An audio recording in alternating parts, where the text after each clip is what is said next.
Hey, welcome to Guitar Knobs, the guitars, gear, noise, and nonsense podcast, hosted today by these knobs. Tony Dudzik, Pick Guardian. Jared Brandon, former owner of Brandon Wound Pickups. Is that... What? That was like 2 years ago. I know. I just want to throw you for a loop. Oh, all right. Well, loop thrown.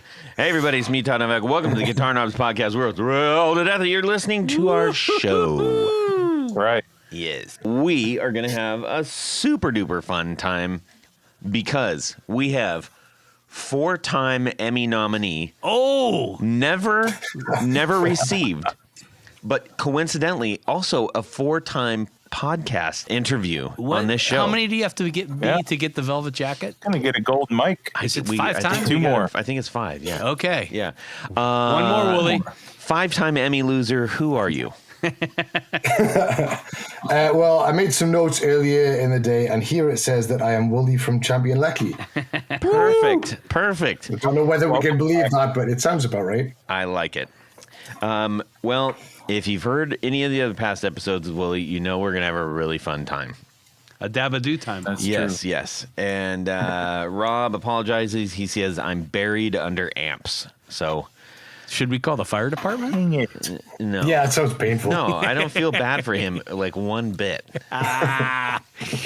Send help. Yeah, I've seen what he's got there, and he's the one who takes it on. So, you know. There you go. Wolly has a brand new pedal out, which is super duper exciting. He's going to tell us all about it. And we're just going to have some fun talking about guitar stuff, learning from each other, and shucking and grinning and all that stuff. Okay? Let's see here. I do have a quick announcement. So we talked about the Les Paul 70 Years book recently on the show. No, yeah. Trying to grab the book, Tony. You don't yell at me.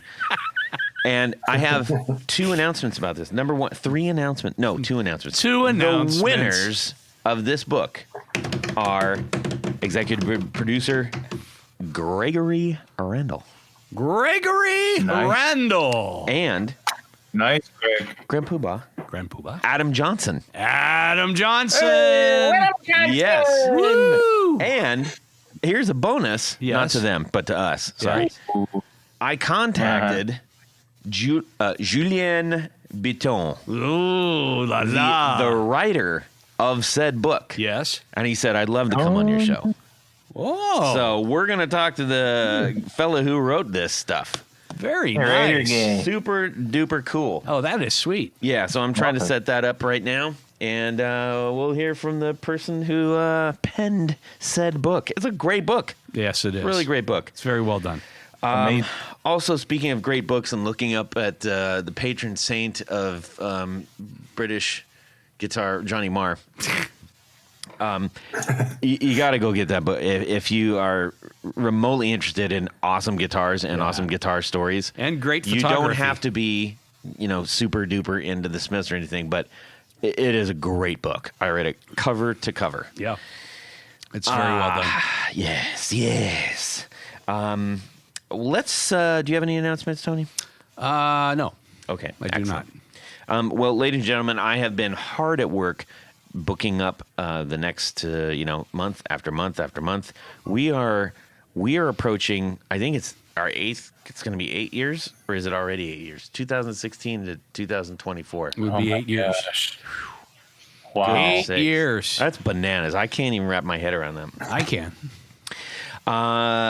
Let's find out what's going on in our music world this week. We're going to check in with the Polish prince of precociousness, That is Tanya true. Bolonsky, and then we're going to hear from do our it. pal Wolly. All right. Well, that sounds good, Todd. Thank you for that lovely introduction. Oh, wait. What? Hey, Wolly, What? where can people go see the stuff that you make whilst and at the same time they're listening to this? They could go to championleccy.com, which is champion spelled exactly as you would expect, then Leccy for Leccy, or Champion Leccy on Instagram and all the other bits. Okay. And if we hear Wolly's signal cutting out, it's the Philadelphia zombies gnawing on the copper.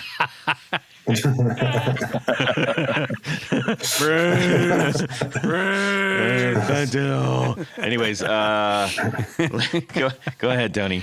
Well, okay, Todd. Well, this week, a couple of things. I just finished up, and I just actually shipped today a couple of guards for our buddy Henry Cash. Yeah. And this has been kind of a long-standing project. We actually met up out while we were at NAMM and at the SoCal Guitar Show, and he basically took a double cut duo jet style Gretsch, got rid of the pickup, the neck pickup, because he wanted a one pickup guitar, and covered the top in this crazy, I don't know, it's like some glittery pink stuff. What would you call that, Todd? Like a fuchsia. I mean, it was a very bright pink. Yeah, it was hot pink, hot pants pink. So he said, well, I really want to make a guard. It was hot pants pink. He wanted a guard. And what we kind of based it loosely on was in the late 50s, Gretsch had a model 6119, not to be confused with the Tennessean 6119. This was it was a single pickup, bridge pickup only, Chet Atkins guitar. So it was bridge pickup, had a pick guard, a black pick guard with the signpost graphics and the Gretsch logo. Now, we couldn't just take that and dump it onto a jet body because the jet body is a little bit smaller. So we shrunk everything down, mishmashed it up, and I'm really happy with how these came out. I sent some photos over to Henry earlier today. He's just super thrilled. So I can't wait to see it. They look awesome. I can't wait to see it on the guitar because we were doing this like remotely. He had a pattern. We had to make some changes. But anyhow, I think it's going to look really cool. So it has Henry Cash in the signpost graphic for those who are familiar with the signpost guards instead of Chet Atkins. So I'm excited about that. Happy. I'm glad he's happy. I can't wait to see the finished thing. Secondly, last night I was watching a Bee Gees documentary, and I mean, I like early Bee Gees stuff. The pre-70s. And they were kind of rock and roll back then. Well, they were total rock and roll. You don't know what it's like. Yeah, that's right. Yeah. To love somebody. Okay. And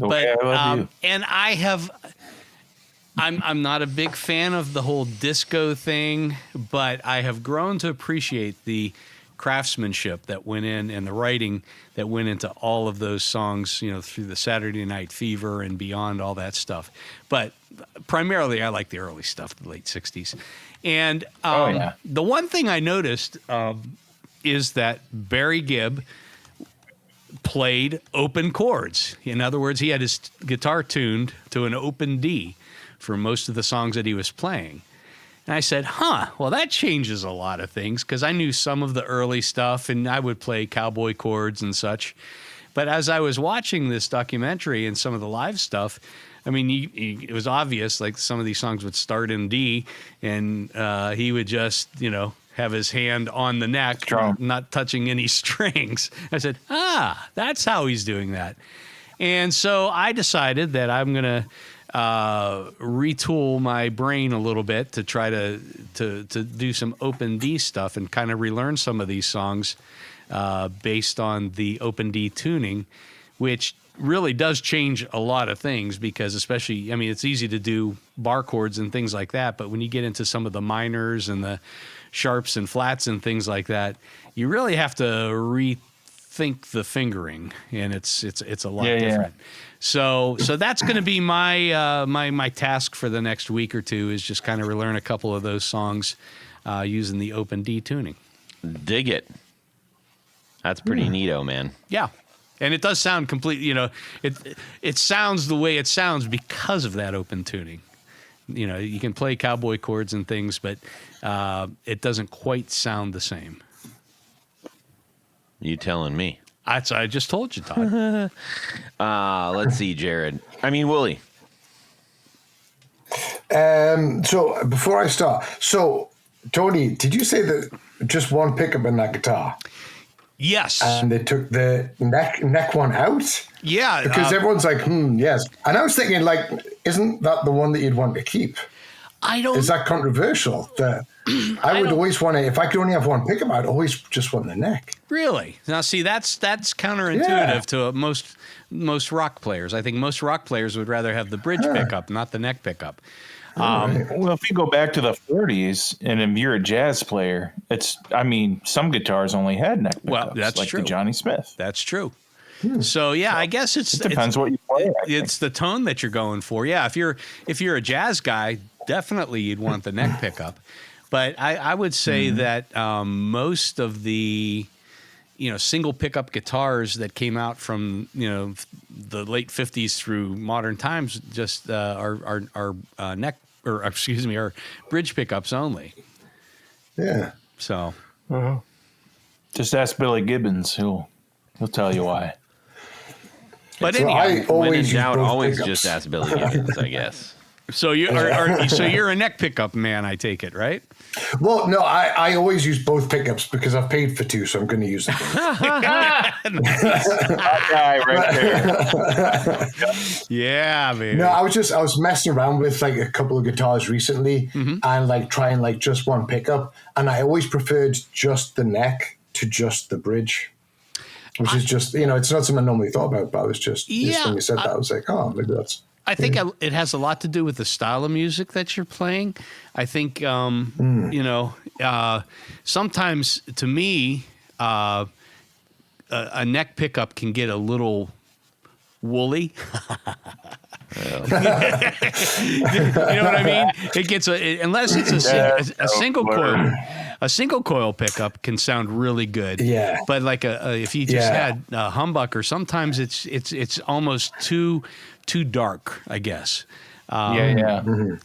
But I mean, depending on the style of music and the tone you're going for, absolutely. I mean, a neck pickups can sound really good. Yeah. Or Yeah, crap. that makes sense.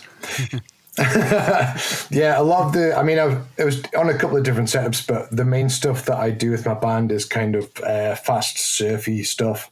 So single coils and loud Fendery amps, which are quite bright. Yeah, if you have a bright amplifier, absolutely. Yeah, you can get away with a lot of stuff that way. But yeah, I mean, the strings are probably moving, in their orbits at their widest points above the neck pickup. So yeah, you're definitely going to get more volume out of them. I'm That's very a bit excited plunk. about this right now. Anyway, so yeah, I have probably the best gear announcement decision ever. After I launched this pedal, I decided to buy my childhood dream guitar. Well, teenage, whatever, like What'd you young get? Wolly. What'd you get? So I bought a Silver Burst Gibson Flying V. Nice. Yeah. Wow. Yeah. It's like my earliest guitar memory of like when I was first getting into, like thrash was basically the first music that I first properly fell in love with, like early Metallica and Megadeth. And it was a guitar store called JC's Guitar Workshop in Newcastle. And I remember standing in front of this guitar for at least 30 minutes just with my mouth wide open. And I was like, I just want that guitar. And it's been 30 years now. And I was like, you know what? I'm going to get it. I'm going to get one. And there's a decent one popped up. So I just pulled the trigger on it. That's awesome, dude. So hey, Wolly, I'd like to talk to you about pickups in about 8 months, because they're not the pickups I'd like to talk to you about that are gonna come out around the bend. I think would look so good, and they'll be a kind of a new thing. So all right, yeah. Yeah, I know that it's got Burst Booker 2 and Burst Booker 3 in there. okay, cool. So yeah, I mean, if you're happy with those, that's great. But there's another concept that I'll just talk to you about. I'll make a note, and I'll talk to you in about 6, 7, 8 months. yeah, that'd be So great. Yeah, I haven't really made any decisions about it, but it's definitely like I got a Mesa Mark V last year for those high gain tones that I've been wanting. So it's like my dream amp and dream guitar. I finally got them, and I don't want to curse it. I don't want the V to like explode in transit or anything, but it's going to be here like next week. And your band's doing well, yeah? Yeah, really well. We've got a really big gig with a Japanese touring band called Otoboke Beaver at Union Transfer in Philly, which is a pretty good-sized venue. Wow. March 23rd, if anyone wants to go to that. The band's called Party Nerves. Oh, yeah, and we just recorded an EP a couple of months ago, and I'm in the middle of mixing it, so that should be out in weeks. I don't know when I've done it. That's great. I'm very happy for you, and it's a great name too. Party Nerves. It fits you like actually really well, which is great. Jared, about yourself? Oh man, I struck gold, big time gold, at work. So at Gibson, right? The one of the main directors of all facilities emailed me. He's like, "Hey, Jared, there's this really old winder at Custom Shop, and I think we're gonna, scrap it, or I think it's been out of commission for decades." And I immediately knew what he was talking about because somebody mentioned about it 2 years ago when I first started working there. I saw this. It's a small pickup winder, and it's green, just like all the other old pickup winders. And it was painted green because all the other machines were green in Kalamazoo. So I know this thing dates back in the Kalamazoo days, which is really exciting.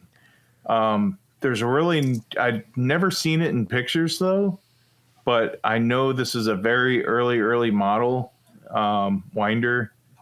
And so I was like, yes, I'll come and get it right now. So I went down there. Oh, that's so cool. This winder is like, it's got like, there's a peak of dust and wood dust and dust all over this thing because it's in the custom shop. Is there any dust on it? And it was 30 pounds lighter after we cleaned it off. I tipped it over, and all this dirt, like wood dust just left a huge mess on the floor. Oh, damn. You should have saved. Did you save it in bags and you could sell it on eBay? Yeah. It's the custom shop magic dust. Yeah. Like Beatles hair. Exactly. No comment. Oh. Yeah, no comment on that. So that's a good idea. So I brought it home here, and I'm just going to kind of tinker on it and work on it and see what it's going to get this thing back into commission and probably put it in the pickup shop. Oh, that's cool. So it's super exciting to save this thing and keep this thing going. I'm kind of surprised they don't have that in like the garage and the rock, in the museum-y kind of bit. You know what I mean? Well, have you been to the garage yet? You've been to the garage. I haven't been to the garage. The only thing that I think Gibson shows off that's museum-y are just really guitars, not really the equipment. Yeah. A lot of equipment. There is a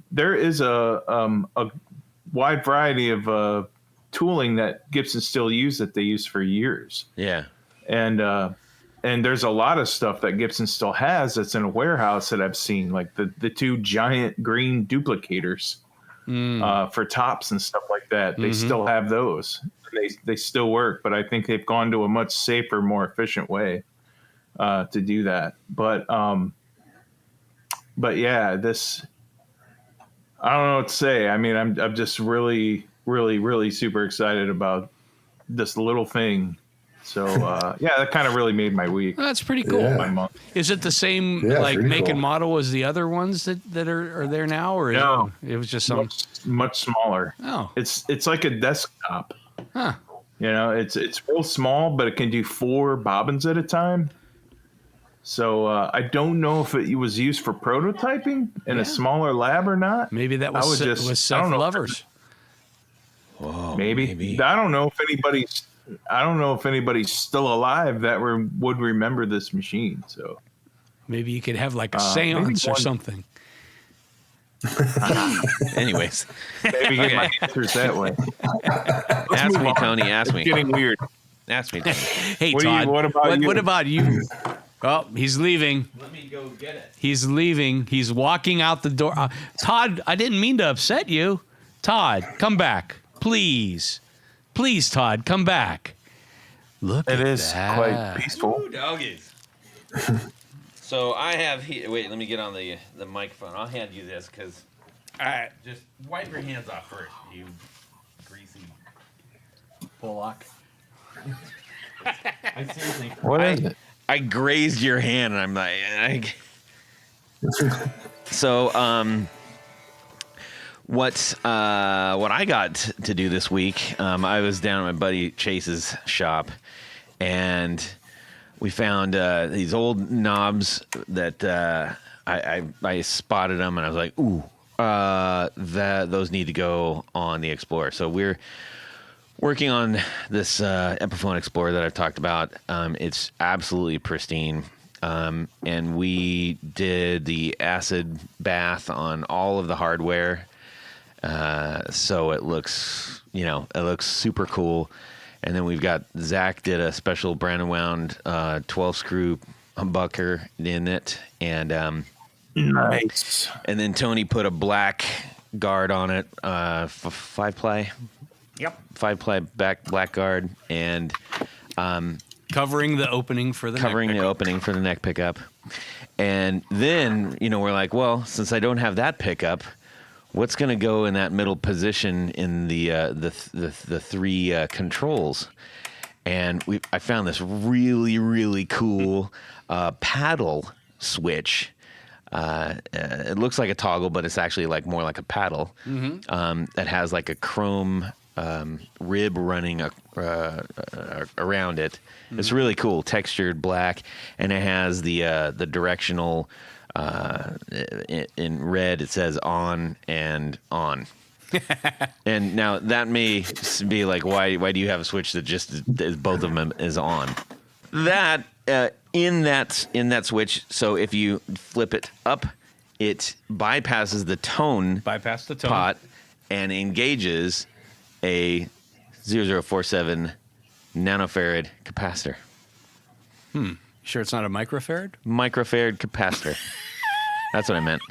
No resistor. What did I say, Mike? You said nanofarad. Nanofarad, okay. Yeah, not a nanofarad. It's a microfarad. Yeah. The math confuses me.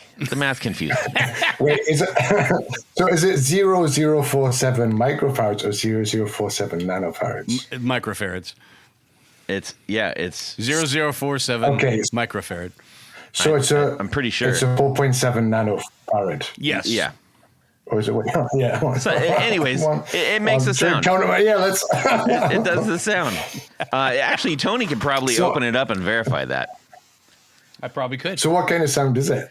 It is like a very subtle, if you a position on a wah that just makes your solo kind of sound sweeter. Like when you engage a fuzz and then it goes from it gets that kind of nasally, good nasally though, like a cocktois. Yeah, it's very cool. It bumps the mid. It's really cool.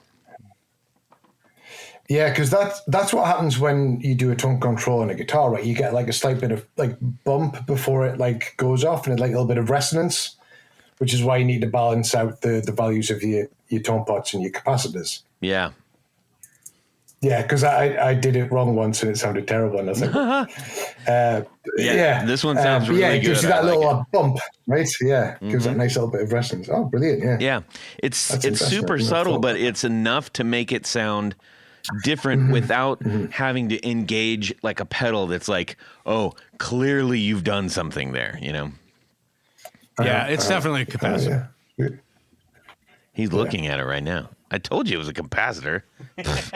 Anyways, so that I was really, really excited to get that back, and I had a ton of fun playing it. And it's a flippin' beautiful guitar. I'm really, really happy the way this came out, and especially because I got it for an absolute criminal steal. I didn't actually steal it. I just bought it off somebody who never used it ever. It's a criminal. Yeah. I felt bad for like not at all.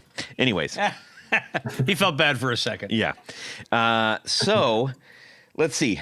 Hey, Tony, speaking of Yes. nanofarads and microfarads and capacitors and Oh, my. resistors, yes. If you have a box that's full of those things, it's probably a pedal. Ah. And if you have that box and you have more boxes, you need to connect those boxes with Tour Gear Designs patch cables. Precisely.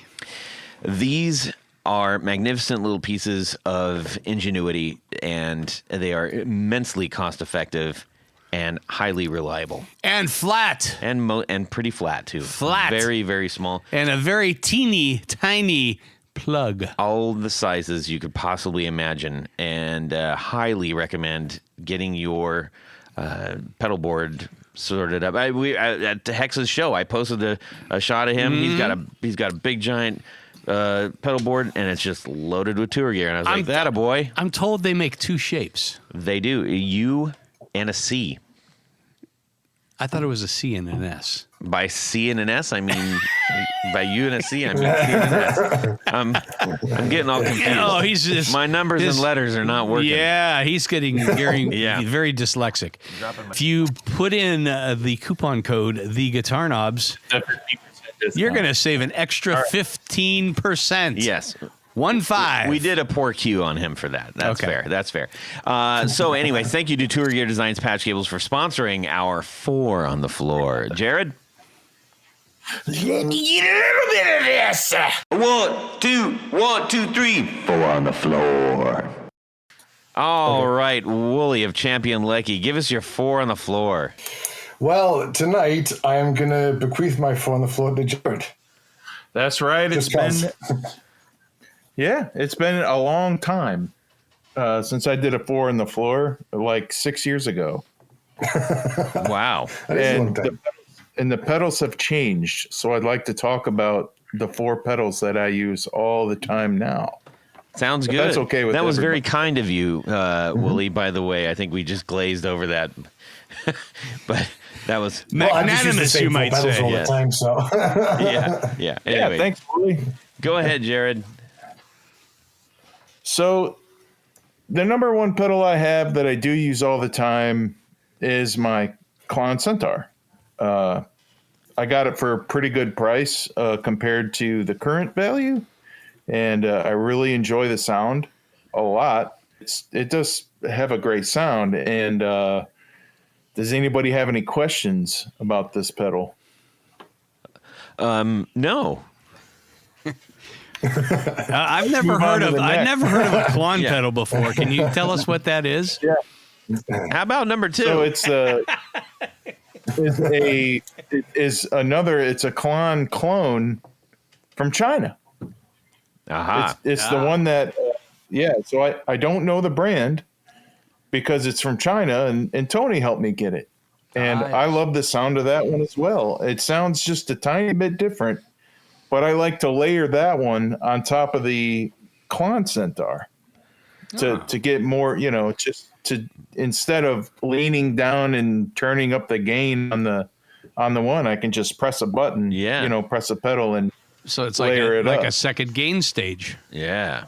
it's exactly what that is. If I'm just playing straight through something and not using amp distortion. And it's 10,000% cheaper, which is also cool. Yeah, exactly. How about number 3? Correct.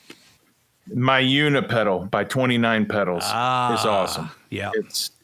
It's I had to wait a while to get that. It's a very popular pedal.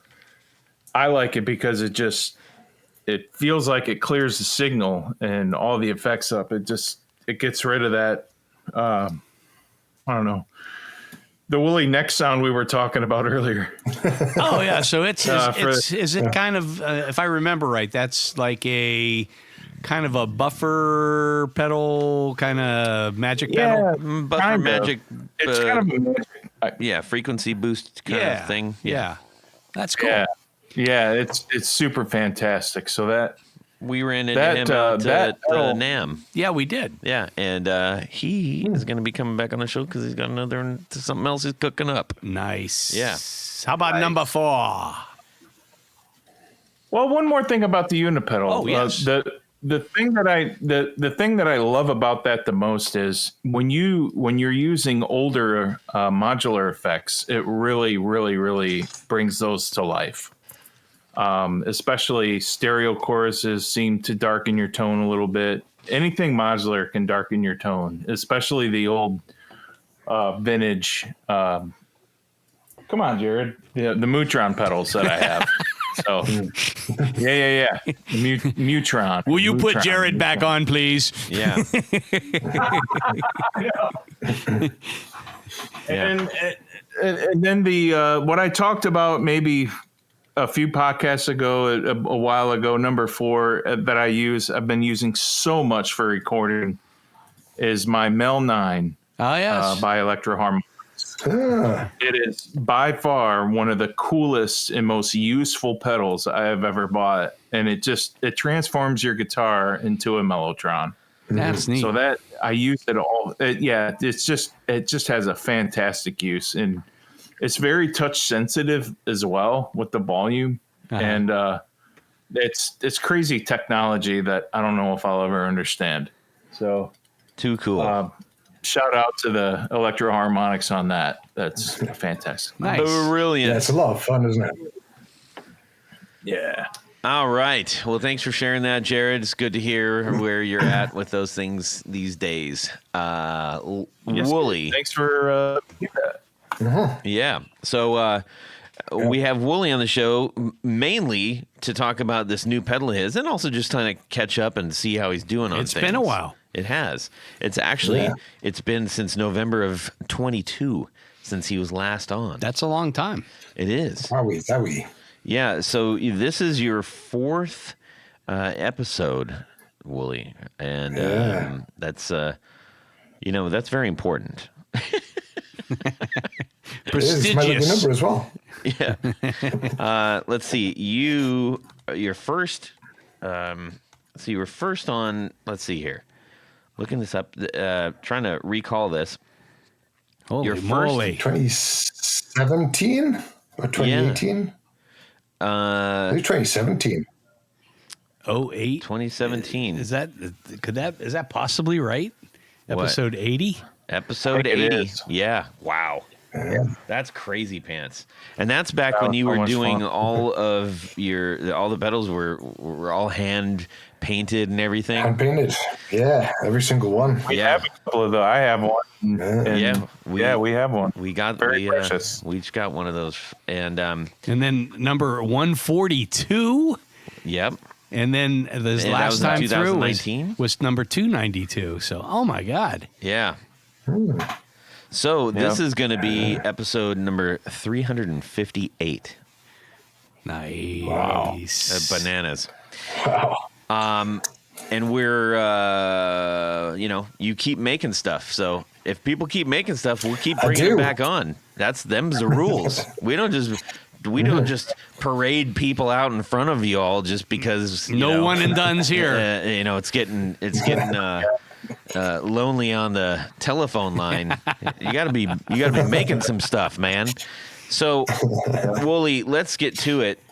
You are famous for, because you're weird, and nice in the best way. Yes, please insult the guest, Todd. And if you doubt me, all you have to do is go on our website and you'll see a picture of him upside down with a foil hat on his head. So, hey, I'm not making this stuff up. That's true. But you also have somehow cornered the market on just like wildly entertaining and humorous and effective weird sounding pedals that make all kinds of noises at once. It's Yeah. guaranteed that if you make something, it's gonna be like, this is gonna do a bunch of stuff, and you're gonna have a great time playing it, and it's also super fun to look at, and it's coming from a genuine human being who is genuine and authentic in his own right. And there's a pretty good chance that there will be a pair of underpants painted on it. Or for sure a skull. For sure a skull, right? Yeah. So on the both. daughter board of the foot switch, for every single Champion Leccy pedal, there is some underpants on the daughter board. So inside every Champion Leccy pedal, there are underpants. Yes. I love it. The underpants are on the inside. Just for good luck. Yes. Yeah. I absolutely love that. So Wolly, Where they go? tell me tell us about this new pedal. So, yeah, I mean, to just kind of go back a half step, designing pedals with my weird brain is a bit non-linear. So I'm pretty sure that last time I was on, I was like, oh yeah, this is definitely going to be the next pedal. And it absolutely wasn't, because something happened when I was designing and I was like, oh, this isn't quite good enough. And then my brain was like, hey, but yeah, sorry about that. I know you promised that out loud on air to everyone, but I've got some great ideas for this other one that had gone by the wayside like years ago. I think the first prototype PCB for the Skitsy, which is the new one that we're talking about, was 2021. And then I kind of like lost my way, and I was like, oh, I don't know. And then my brain is was this just the one that gonna you go, and I talked that's about my on the ideas. phone? I was talking about some reverb stuff, and you go, actually, I have an idea that I'm working on. That might be that one, Yeah. yeah, like years ago, yeah. Yeah, so like that, sometimes I'll have something and I'm like, oh yeah, that's great, I'll be really excited about it, and I get the prototype back and something won't be right, and sometimes I'll work it out and I'll bish bash bosh get it out, and sometimes I like just have to step away, and sometimes something's kind of going okay, but my brain will go, hey, you remember that pedal from 3 years ago? I've worked it out for you. And then I'll be, oh, and it's like, and then it's kind of like an avalanche of just like idea after idea. And that really happened with the Skitsy. So as you probably guessed from the name, it's got a little bit of DNA from the Skitter, which is a modulated reverb. It's like a tremolo reverb. Yeah. There's tremolo on the dry signal and there's tremolo on the reverb. And then the Woozy, which does like lo-fi chorus and tape wibbles and all that kind of stuff. And I wanted to kind of meld the two ideas, and I did. But in the first prototype, I got it back and I was like, oh, it just kind of sounds a bit like those two pedals, which shouldn't have been a surprise, but it was. And then, Yeah. and Wait I a was minute. just like, that's These not Reese's good Pieces enough. taste just like peanut butter and chocolate. And chocolate, yeah. But yeah, and then I was like, that's not good enough. Like, I don't want to just do that. So what I ended up with is it's got more like design chops squished in there than like any other pedal. I condensed it down from being like a bigger size into the same size enclosure as the Woozy. It's a double-sided board. Well, the traces are obviously on both sides, but it's got components on both sides of the board. It's the first time I've done that. I moved to the smaller parts. Like, it's got 3 layers, 3 rows of controls. It's got more ICs in than the Swan Hunter, which is in a bigger enclosure. I just worked out a bunch of stuff and like kept on condensing it and coming up with more ideas. I added some internal controls. So players, after playing with all of the crazy stuff it does on the outside, if they're like, you know what, I would like this to do this a little bit more, a little bit less. There's a bunch of controls to do that for several of the outboard controls. But it's dialed in so you get everything on the outside, but can make some like little adjustments once you've really delved into the all the stuff that it does. But yeah, I really, really pushed the boat out with this one. Yeah, you did. So, yeah. So basically, it's got the same LFO as all my pedals do, with like 8 different waveforms and rate and depth. And then I took the Belton brick, which is a kind of like faux spring reverb, which I really like to work with because it's, I don't do any like DSP, digital signal processing type stuff, which a lot of other people do. I like the more analog approach, like block approach, and composing things as you would a song. So it's got that for the reverb, and then I have two reverbs that are in parallel, and they get modulated in different ways. Oh boy. So the first one can be just as like spring-ish kind of faux whatever reverb, which is a very nice reverb. It's got a good amount of pre-delay, so it gets out of the way of what you're playing, and it has, nice swell afterwards. And you can do a tremolo on that, or you can do ring mod on that. Because I did a phase cancellation tremolo where it's cancelling itself out twice per LFO swing. What's it called? Cycle. Mm-hmm. So it's twice the rate. And when you double the rate and it gets faster, it basically becomes like a ring mod sound because the frequencies sum and it creates these other frequencies in your signal. So it's a reverb with tremolo or ring mod on the top one, and then the reverb below it has all the stuff that I did in the Woozy. So you can do like a resonant reverb by having high feedback. You can have an echo on the reverb, so the reverb repeats like an echo. You can do like tape wibbles and all this other stuff. And then you can move that one further back so they're like not on top of each other, and you get like this crazy mishmash of like the two doing their things. And on top of that, on certain settings, the two reverbs are out of phase, so they cancel each other out in different ways. So it's just like almost unlimited textures to this modulated reverb. Yeah, so that's it. Wow. Yeah. Could you have added a few other features? No. But so like about 6 months ago, I was telling people, I was like, oh yeah, I'm just about ready to go. And then I was like, oh no, I've got another idea for it. No, Yeah. I'm going to have to see if this works. And then it would. And I ended up, I was going to start production with, I think it was revision 2.1 of the PCB. And the one that's actually the production model now is 2.6. Because I kept on just having these small ideas. I was like, oh, if I just do this little thing and then do that, that'll do that, and there'll be a phase that'll cancel that. And so it's just because it's like, when you're writing a song, to write a good song, you've got to keep on going over and over, sort out your transitions, sort out your layers, making sure you're not doing stuff that's too plain, and just adding all this stuff in, like going, okay, this guitar thing that we're doing here, maybe the bass should do that, and then the vocals will like this, and you get all the layers and the depth. And it's just, that's how I view designing a pedal is the same as like composing a good song, but it takes a lot of work and a lot of repetition. So this is kind of like a Tesla with snowmobile tracks and a camper on it.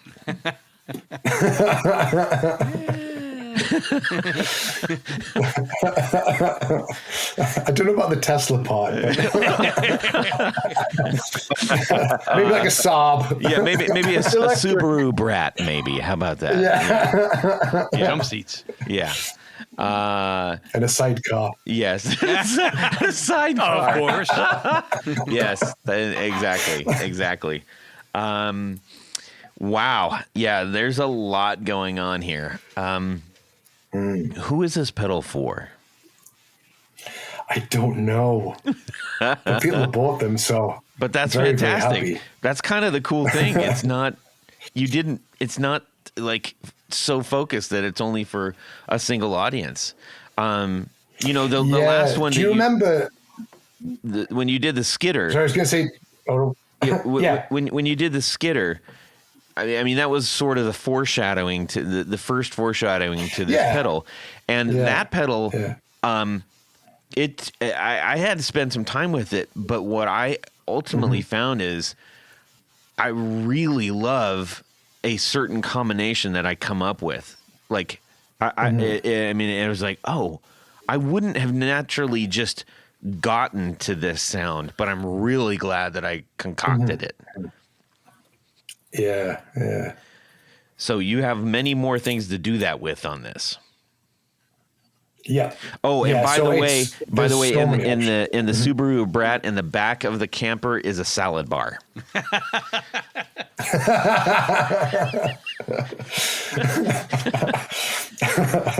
Now that's complete. Yeah, one thing I was going to say is, do you remember? It was probably like the first time we talked. I did some kind of like crazy oscillating fuzzes around that time. Yes. And they were great, but they did like lots of crazy stuff and not a lot of useful stuff. And after I can't remember which one it was, I was like, you know what, like I need to make sure that my pedals go from very, very usable and nice and like tasteful sounds all the way through to crazy. Yes. Like you can't just do crazy. Like, you've got to be able to like have like a lot of range, and this has more range than anything else that I've done. It really does. And what's neat is if you get really familiar with those things, you don't have to go like, okay, I found a sound I like, but you know, sometimes if the pedal is doing too much, you're like, I don't want to ever deviate, so you just leave it there. But the way that you have, well, first of all, the types of controls you have on this, and I do think that the way that you name them actually gives the user greater control on how to use it, because you're very whimsical with it. You know, like hangover, okay, and cheer and sway verb and backwash. Those things is how it sounds, not what the technically thing is that it's doing. Yeah, and some of the, like, sometimes I'll give something a name because there's no, it's, you know, like if you have a distortion pedal and it's like, well, this is gain and this is level, this is volume. Yeah. That's fine. But a lot of the controls, it's not that easy because it's kind of doing weird things that I can't explain in one word, like, you know, like tone or whatever. Right. So I have to like be a bit more descriptive with some of it. Yeah. Now, you know, in your early pedals, you were using a lot of Geordie slang, as I recall. Yeah. Now, and for those who have not experienced Wolly in our previous episodes, please go back and listen because they are great fun, and you'll have a great time. But so, can you tell us just, you know, where you're from and why some of the words are so colorful that you use? So I am originally from the northeast of England, from Tyneside, North Tyneside. I ended up in Philadelphia just because it felt right. And a lot of the words that I've used are from my, I was going to say old dialect. That sounds horrible. My current and old dialect, Geordie. And yeah, a lot of things I just kind of added in, like the dunch. Dunch is like a collision, the sound of a collision. Back home. So we have phrases like different dunches, which please do not bump into me. And, you know, stuff like that. So actually, another thing, so I don't think there's any Geordie references on the outside of the pedal, but not this on one. the inside, on the PCB, on pretty much every PCB, I do use a bit of a poem from a Geordie poet. I love it. And different poets each time. Yeah. Well, some of your other ones, the divvy, what's that come from? Yeah, divvy is a moron. Okay. And then I did the divvy and the fettle boost, and fettle is your mood or your condition. It was also a J-fet boost, which is why I included that name. Clever. I did a pedal that was the divvy and the fettle boost in one, and that was called the numpty. And the numpty is also an idiot. Yeah, I originally called the divvy because it was just a one knob fuzz. Yeah. And I thought it was the idea of like making a big fuzz for a big idiot. Well, and one of the neat things that we love, the fettle boost is the first thing that we ever talked to you about. And we were just really blown away with the way it sounded, and they were just I've never seen anything like those as far as the graphics go. You have an entire graphic language, which is it's all your own, and it's so unique to you, which I think is really cool. And one of the things one of the switches is called the Clart. Yes. So yeah, clarts or clarty is dirt or dirty in my dialect. So it's a dirt switch. There you go.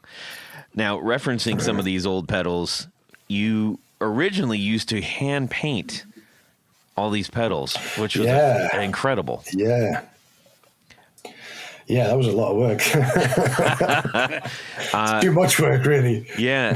Have you considered doing any like special editions or releases where you dip back into your hand painted art? It's definitely something that I've thought about. It's a little bit impractical where I am to have an area that I can spray them and like prep them and everything. But I have started to do some little paintings, like exactly the same art style, exactly the same like paint pens on small canvases that I'm going to start putting out into the world. Yeah, because that is a lot easier. Then you can hang it on your wall. You don't want to hang a pedal on your wall. Yeah. It's true. Hopefully this year I'm going to do that. We will be very excited, and we will we're officially first in line for that. Okay, just so you know. All right. Absolutely. Yeah. I don't want to see no number 275, Wolly. We worked too hard to get that. So what is the most exciting thing for you as far as the new release of the Skitsy? I don't know. I've been very, very busy. So right now the most exciting thing is not being incredibly busy and being able to play guitar every day and like practice with the band twice a week again. Getting my life back after it is quite exciting. But it's, actually, you know what? This is the first proper post-pandemic release. So it's kind of been interesting to see where the market is because it's very different to how it was. Yeah. And I think one of the really exciting things is seeing that things are kind of leveling out and that things are becoming more predictable. And it wasn't as big as like the Swan Hunter when that came out, because that was the middle of pandemic when everyone was buying everything and all the prices shot up. Yeah. But it was a really good, solid release, and it's good. And I've got a bunch of retailers now, and people are coming back for more, and I've got back orders. So I've got plenty of work ahead of me for that. So that's really exciting to know that there's a lot more stability to the game again and predictability, so I can kind of work smart, I guess. Yeah. Are you still solely producing them? Yeah, I've got I've had a couple of people who've done some like prep work for me, and I've got a guy who's actually just a couple of blocks away who preps the PCBs, and then I'll do a lot of this stuff of like various things I have to measure and stuff, and then obviously check his work, put some of the components in, he'll check my work and what have you, and then I finish and test everything though. So that's something that I haven't been able to hand on to anyone else yet. You mean the testing? But it's testing and just making sure, because I'll sign inside every single pedal to say that it's tested, and it's because it's been, was it 2016 I started, I guess? Yeah. So it's been a long time, and, building this brand and everything's going well, and it's very difficult to let people into certain parts because, it's me and it's my name, and, it can be difficult. So, yeah, it's something that I'm definitely considering in the future. I'm expanding slowly. Probably over the next year. I've definitely got some really good retailers now that I'm very excited about. I'm just going to see where it goes, but we're definitely hitting the point where, probably need to look at getting more bodies in building. That's pretty cool, man. The fact that you are stable and upwardly mobile enough to be able to do that, that's fantastic. Now, one thing that I know that we love, and I'm sure a lot of other people love, is that your pedals are really collectible too, because you create the art that's on these. Granted, some of the in the first year or maybe even 2, you were doing hand painted pedals, and but regardless, your art style is still very collectible, whether it's hand painted or not, which is one of the things that's always exciting. Is like, what did he do on this pedal? Are you going to be doing any merch anytime soon? I've found merch can be a bit funny because you tend to sell loads at release and then it drops off quite drastically after that. I have thought about it. I know that there's someone who does, I did a hot sauce for a bit. Yes, you did. But I ended up pretty much just using all of them myself. Because they were so delicious. It was so good. The hot sauce was so good. I was thinking about doing a coffee, but again, I'm worried that I will just end up drinking all the coffee. Yeah, that's also a kind of a saturated field too. Yeah. But you know what? How about underpants? Underpants and mugs, coffee mugs. Actually, I do have a great little design that's built off the skitsy art that I wanted to use for something, but I think it needs to be full color. And if I get like t-shirts or something done, then it's usually like a local screen printer, so it's just one color. Yeah. But yeah, maybe it's coffee mugs would be the way. I do. Actually, Again, we're in line. We're waiting.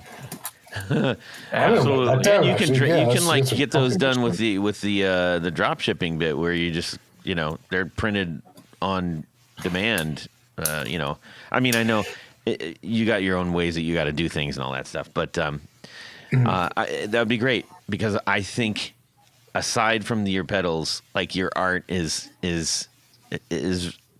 just really cool to be part of. So there. I like silliness. You may have noticed. Yeah, so do we. You may have noticed. So are you? You're doing shows. Are there any shows that you're going to be showing your pedals at anytime soon, where people can come see them? I don't think they've got. I don't think there's anything else lined up. I think the last one I did was Chicago. It's like August. I need to look at that. I need to think about that. Mm-hmm. Come to the Nashville show. So I don't drive, which is a big problem in America. Oh, that's right. Bus down. I need to look around and see what's going on. Cool. Hey, so I'll pick you up at the airport. Aside from what you're doing, you obviously have a beat on what's going on in the pedal world. What are some of the things that you're kind of leaning into or that are exciting you? Actually, I have really dropped off with pedals recently. I know it's a bizarre thing to say for someone who that's like 100% of their life. But I've really haven't been paying attention for a while now. I've been so caught up with the skitsy and the band as well. Like I was saying, with for the 4 and 4, I use exactly the same things. Like it's a lot of people when they see us play and they go, "Oh, let's see your board." I go, "There you go." They're like, "Oh," because it's just like compressor, chorus, dirt pedal, reverb, delay pedal, and there's no like crazy weird stuff on there. Like the pedals so the music that I listen to, the music that I write, the pedals that I create, or the music that gets made with the pedals that I create is all very, very different. Mm-hmm. Each has their own joy, I guess. Oh yeah, you know what? So not pedals, but amps. Amps is what I've kind of ended up getting more excited about. Because I've kind of hit that wall with, in terms of the pedals that I want to build, I have like so many ideas, and that's kind of like, I've just got to get through them. In terms of the pedals I used to play, I've kind of hit a wall there, but I'm really excited about like amps, like that I'm kind of like going down the signal chain. And speakers and speaker cabs is something that I've kind of gotten far more interested in than I've ever been. So yeah, I'm kind of looking around at amps and trying not to buy too many. Yeah. So tell us about, some of the stuff that you've been excited about. So I love Fender Twin Reverb. It's absolutely fantastic, but I just look at one in my back and just go bing, and I can't walk for 3 days. So I have one in the practice room, and we will take it out for shows, but I can't now because I messed my back up and I'm too old. But the Milkman, the Amp 100 is what I've been using for shows. Oh. And it's great. It's so light, and it does like a good Fender sound for like just zero weight. It's so tiny and light. It's excellent. It's just got one tube in there, but I'm fascinated by that. And I've kind of actually been, so one thing that I really like about you is that you all have a really good broad base of knowledge and like good historical knowledge, because I just don't have any of that. I didn't grow up in a very rich guitar culture by any means. Like no one knew anything. There wasn't the internet about. There wasn't like educated people to be like, hey, here's how this works. Don't break your guitar by messing up the truss rod or whatever. And I'm kind of discovering a lot of that stuff now. And I've been just looking at loads of the old Fender schematics. I'm just, Are you going to make the an coolest amp, thing to Wolly? me now.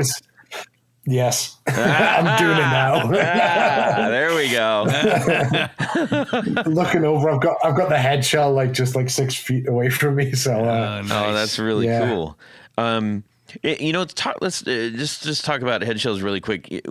One of the things that we discovered talking to quite a few people at NAMM was we were starting to see, and have been, I think we all collectively have been, it's not necessarily the big wood box with the Tolex anymore. They've been getting very open to different types of enclosures. Think about like satellite amps. Bad Cat has a brand new one that's aluminum. Victory amps. There's and several others, but I think 33 amps does one like that. Anyways, they're all over the place, but it's just gotten to a point where it's like, it's what we are hearing is it's cost prohibitive, and most of the people that are making the amps are not woodworkers. So it's the classic, I want to make pedals. Well, what do I have? I've got ideas. I don't know anything about electronics. Guess can't make a pedal. I'm not saying that that's what you should do it anyways, but that's the mentality. Or I'm an awesome electronics person, but I don't have any idea of what the sounds can do, or making art, or doing social, or promoting my. There are so many limitations based on the form factor you're doing. You could be a great builder, but you could be a crap painter, or, or crap electronics. So some people, there are unicorns that are really good at all components of this. And that's just something that we heard out there, which was, I think, kind of cool. And also the portability of it. A big, heavy wood head is difficult to haul around, but a smaller, a smaller aluminum one is much easier. Where are you at with absolutely. That? So, like I said, in terms of like me playing, like I have the Milkman, and it's fantastic because it's one of those small aluminium boxes. But the thing that it doesn't have that the Twin does is 2 6L6s. Well, I mean, the Twin has 4, but I need 2 basically. So that's the thing, is that I really noticed that like 50 watts is plenty. Like you just don't need more than 50 watts, because speakers are so much more efficient now. Yeah. So like, you used to need more power to drive the worse speakers, but like 50 watts is fantastic. And, I can get, 30 or 40 will do the trick. I mean, an AC 30. Yeah. That'll blow your ears out Yeah, if you're not careful. But yeah, like I think like basically what I want is the kind of like I think it's AB763 circuit, which is like the black panel Fender twin reverb type deal. What I'm going to be doing is I'm going to cut out the tremolo and the reverb to make it lighter, a tiny bit lighter, just have less going on. But I still want like two 6L6s, like what's got two? Is it super reverb? So two 6L6s. Does the deluxe reverb have two 6L6s? I think the deluxe mine's gone blank. Had 6 V6s. 6 V6s. That's right. Yeah. But yeah, like that. So I don't need crazy amounts of headroom. I want a separate cab and a separate head that both weigh under 30 pounds. Yeah. That's kind of like what I'm aiming for, just as a starting point. So I have like a small. It's like a tiny little head, like Fender style head. I'm just going to build in there and just keep on going back and tweaking it until it's right. And then I've got some other ideas that I want to add. I like it. I've already messed with it. So there's anyone who builds pedals or is into that kind of thing, or amps, there's an online tone stack calculator that you can just go around and mess with all the values and change values and do the sliders and see what the EQ looks like. And I think that like pretty much everyone that I know has probably lost days of their life to this calculator. It's been, what if I do that? What if I change this one? Oh, I change that. Oh, yeah. And they're just like watching the sweeps of like what the EQ is going to do. So spent a lot of time on that. Yeah. And a lot of the stuff that I ended up tweaking, I think changed the tone stack to be in terms of how it looks on a schematic, it's Fender, but in terms of the values, it's Marshall, almost. So I want to hear what that sounds like. Yeah, you mean dipping into the Marshall realm? Well, accidentally, apparently, because I saw a Marshall tone set, and I was like, oh, those are the same values that I've put in my one. Yeah. Pretty much. And yeah, like kind of, there's probably going to be a little bit of crossover with some of the Mesa stuff, like the Mark series, like some of those, like the shift controls where you kind of like within the EQ, as I like to do with the Dunch, like adding some things into to shift where you are boosting or cutting from. Man. So yeah, that's first building block. I obviously have like 5 more building blocks down the line that I've planned out, but I just need to get the first one. Mm-hmm. First one first. First things first. Well, that's cool. And then, as with everything else, you play around a little bit, maybe make some changes, version 2, version 3, version 10. Yeah. That's really cool, though. Yeah, and it's really exciting because, when I first started with pedals, there was so much that I didn't know. And I was like, what happens if I just put this in here? Oh, it's blown up. Yeah. Okay, whatever, put it here. Oh, this sounds terrible. Now it's not working. And, just kind of learning stuff, then going reading and looking at other people's schematics and, just the joy of learning it. And now pedals is a business. Yeah. And I don't get that same joy, but I'm reading so much about amps because I've never really used tubes. I'm aware of them. Mm-hmm. And like transformers as well. I don't really use them. So going in and reading exactly how these things work and, like all these other elements to it, it's like, oh, that's so cool. Yeah. That's so cool. And then, it gives you a better understanding of audio electronics as a whole. So, yeah. And are you doing, I'm assuming you're doing point-to-point wiring on at least on your prototypes. Yeah, definitely. That's cool.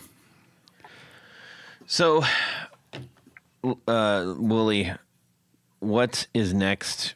I know you just talked about an amp, and I know you got this brand new pedal.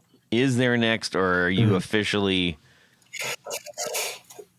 I'm done with making pedals. No, what I'm gonna do is I have a version 2 of the Kilter that I'm almost finished with, which is going to be in a smaller box. and have a little bit more going on. And I'm working on a version 3 of the skitter that needs a little bit more work, but I should hopefully have out by the end of this year. So I haven't built any of the kilter or skitter pedals for kind of pretty almost a year. I'm a little bit behind. But yeah, I still want to have those in the line. So I've used everything that I've learned from the Skitsy, just about, improving the power section, squishing things down, putting components on both sides of the boards.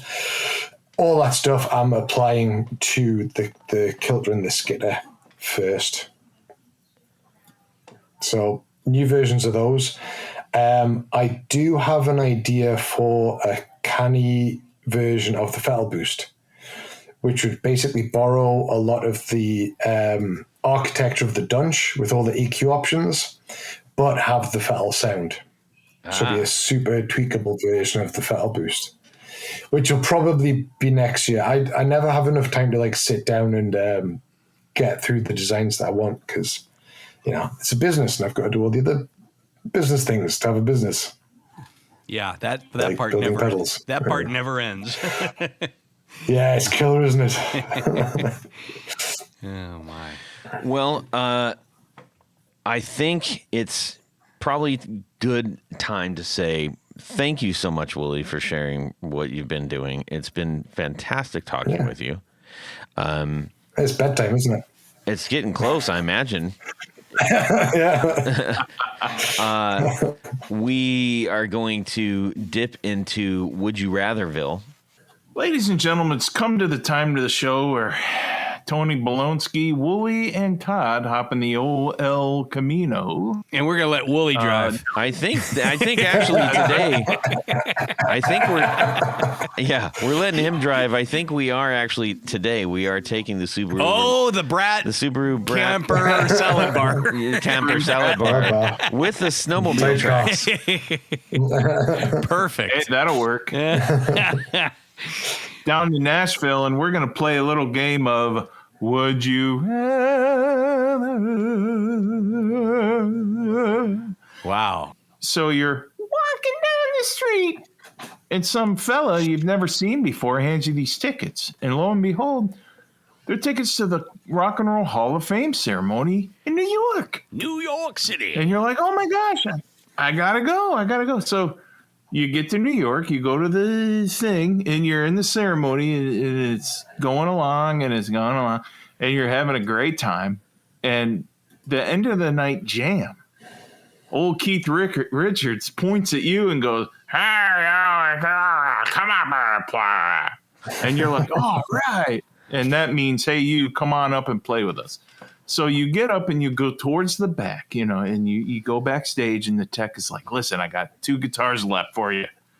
I have an extra heavy 70 Silverburst Les Paul, weighing it at 15 pounds. Just extra stupid heavy. I think somebody was carrying gold in it or something. It's gold heavy. And hiding gold in there.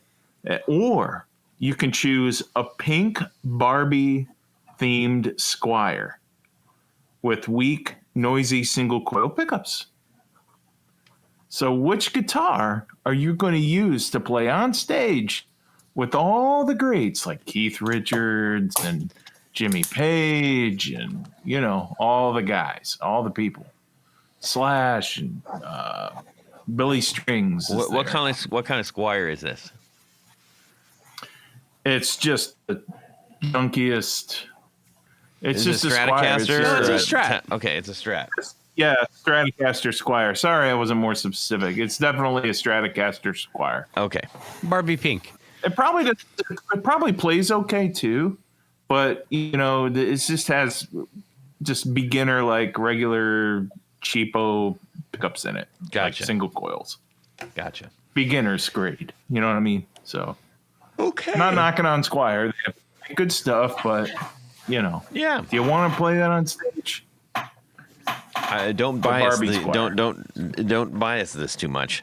Let's see here. So I know. Tony, Yes, Todd. what are you going to do here? No brainer. I mean, it's one song, right? One long extended jam. It goes on. Yeah, it goes on about 30 minutes. It's because the television camera only gets about 3 minutes of it. Well, even so, even with 30 minutes, I can endure an extra heavy Les Paul Silverburst over Nice. a Squire any day of the week. I mean, it would be worth going to the countless chiropractor visits later. But I mean, that to me, that would be certainly the best option. And I'm a sucker for a Silverburst too. So Really? yeah, it's just one of those paint jobs that 100%. always got me. Yeah. Much like Wolly with his V. I mean, it just looks very cool. I'm not saying it doesn't. I was surprising you said that. Oh yeah, I love Yeah. Silverburst. Okay. All right. That's cool. Yeah. So that's my choice. All right. Let's see. Jared, how about yourself? Yeah, so I took Wolly with me, right? So Wolly's in the back with me, and he paints a pair of underwear on the Barbie guitar, and that's what I take out. Now let's go to the original scenario.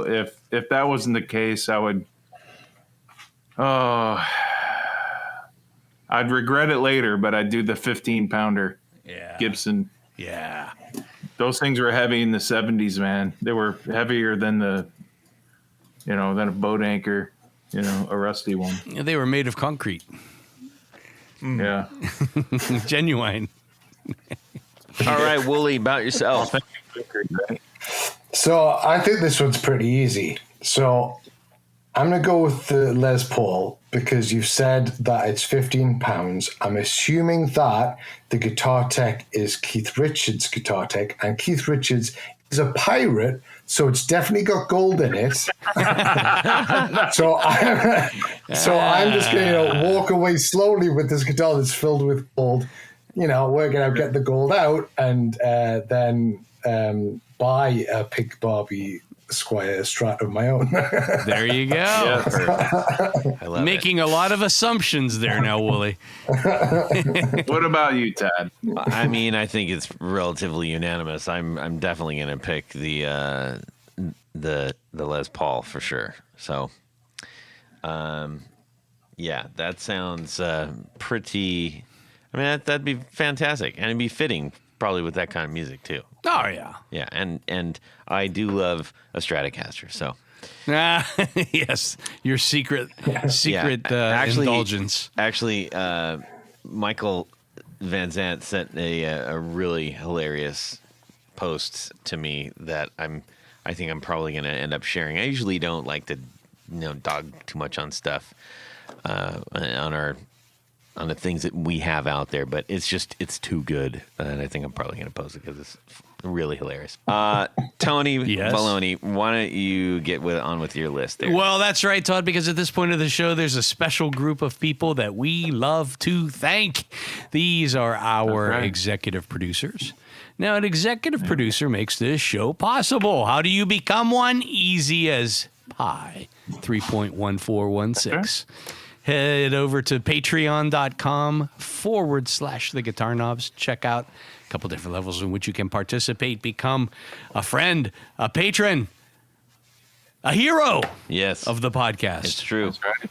Each level comes with some very significant thank you gifts and giveaways. We just announced 2 giveaways today to our executive producers. Yep. But there's one thing more. Jared, what would that be? You get to have your name read on the thing. Your name read on the thing. That's what I'm going to do right now. So special thanks, excuse me, to these executive producers. Vader and Pedals, John Halverson, Rick Calhoun, Trevor Gunberg, Elad Mizrahi, Mike D, Richard Kendall, James White, Motander Guitars, Bill Gola Guitars, John Esterly from Rare Buzz Effects, Anthony Lathrop, Stefan Lamb, Michael Senchuk, Ken Sayers, Darren Gregory, Tom Barazin, Rusty Sneeden, Ralph Gottschalk from Wonderful Audio Technology. What? Don Kloss, Gregory Randall, Brett Hogarth, Eric Hemmer, Stuart George, Michael Furman, James Bell, James Romer, Cameron Pappas, Trevor Ellenberg, Christopher Logan, and John Sebastian. Moo. But wait, Todd, there's more. all right. We have an elite group of executive producers. We like to call them our grand poobahs. These folks are the creme de la creme, the top of the heap, number ones. So special thanks to these grand poobahs. Tommy Manasco, Ricardo Higuereta, David Kaminga, Brandon Wan Pickups, Hex Matos, Michio Murakishi, Bob Crouch, Jack Cadian, Sam Jett, Tyler Casey Rhines, LSJ Music Company, John Williams, James Pennington, Steve Keys, Cody Foster, Science of Sound, Brian Robinson, Jonathan Jerusik from 12th Hour Devices, Corey Nigro, Michael Van Zant, Tim Nowak, Jonathan Daly, Martin Cliff, Sean S. David Poe, Billy Spitfire Unlimited, and Heather Spitfire Unlimited. Congregation Gear Demos, Paul Von Eppinger, Scott Sullivan, Great Lakes Guitar Pickups, Matt Hart, Enrico Fernando, Moon Guitars, Adam Johnson, Eric Edwards, David Tyndall, and Anthony Gemalero. Oh man, we are so grateful for you guys. You keep the machine rolling. You keep our hearts, the cockles of our souls, warmed. Yes. Yeah. Keep the heat on. Indeed. And Wolly, what would be a really Jordian way to say thank you so much? Cheers now. That's it? Oh, okay. We'll take it. All right, cheers now. Hey, speaking of cheers now, Wolly, we want to thank you for coming on our shows, for spending time with us. For a fourth time, we'd have you back every week if we could. And by the way, if you ever get bored and you just want to jump on with us, you are more than welcome. I suspect with all of this amazing new pedalness and everything else you're doing, you're going to stay pretty busy. So we probably won't talk to you for a while, but please, everybody, go out and get your hands on some of Champion Leccy's stuff. And where can people go get that? So yeah, they can go to my website, which is championlecky.com. Leccy is Leccy. Or they can find me on Instagram, which is just Champion Leccy, @ChampionLecky. Excellent. Tony? Yeah. And also thank you all as well very much. It's always a hoot. Always a good time with you lads. Thank you. I'm gonna actually paint that on the wall. Love it. Tony, where can people find you? Head over to pickguardian.com. Check out some of the things that I have available for sale through the website, but a lot of what I do is custom work. So shoot me an email. Let me know what you're trying to do. And, hey, I've got good advice from time to time. And I'll make something custom for you. Indeed. Jared? I have a project for Tony Bolonsky. I'm bringing to you tomorrow. Nice. So if you guys, if anybody wants to get a hold of me and talk pickups or guitars or whatever you want to do, jared.allen.brandon on Instagram. All right. Chat me up. You can shoot me an email at todd@theguitarknobs.com, or better yet, you can send me a DM on Instagram. We'd love to talk to you. Say hi. Tell us what you're all about, and, let's get a conversation going. We really, truly enjoy those, and we read them all and listen to them all and all that business. So without further ado, have a fantastic guitar week, everybody, and subscribe! Yeah. Breaking up all Yeah, over let the me- place. Let me try that again. Let's get that over. See, Wolly, we're as good as we were 6 years ago. Maybe better. Wolly, how are the zombies out there right now? We'll probably get into this some more, but probably, I don't know. How are the zombies doing? Which zombies? The Philadelphia zombies. I do not stray to that part of town, and with a very, very good reason. Absolutely terrifying. Yeah, that's super scary stuff. Very I think less Tony's dense. dropping a deuce.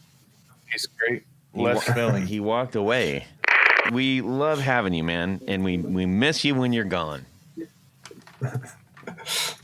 Thanks for the response too. That was I felt it in my heart right there.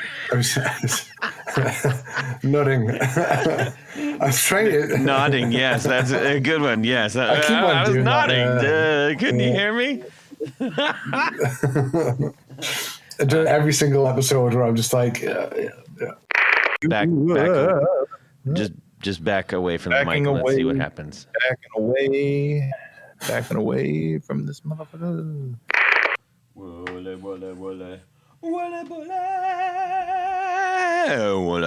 You never hear that, do you?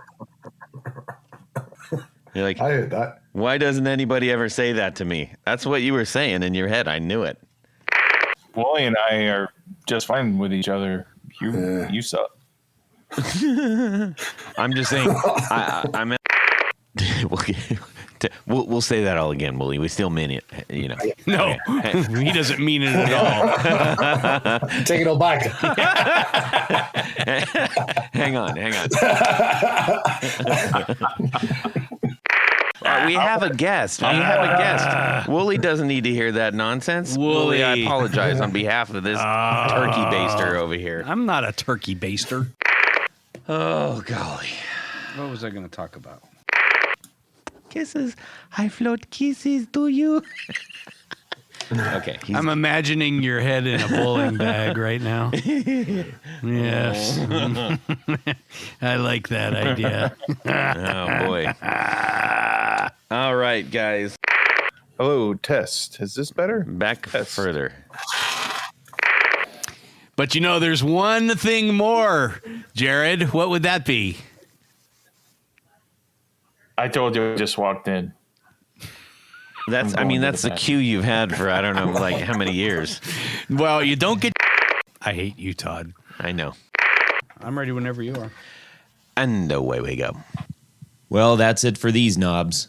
Please visit our Patreon page at patreon.com/theguitarknobs. Visit our website at theguitarknobs.com for all of our past episodes, 4 on the Floor blog, and other good stuff. You can connect with us on social too at our Facebook page and share your gear and stories on our Facebook group. Also, be sure to check out our Instagram at Guitar Knobs.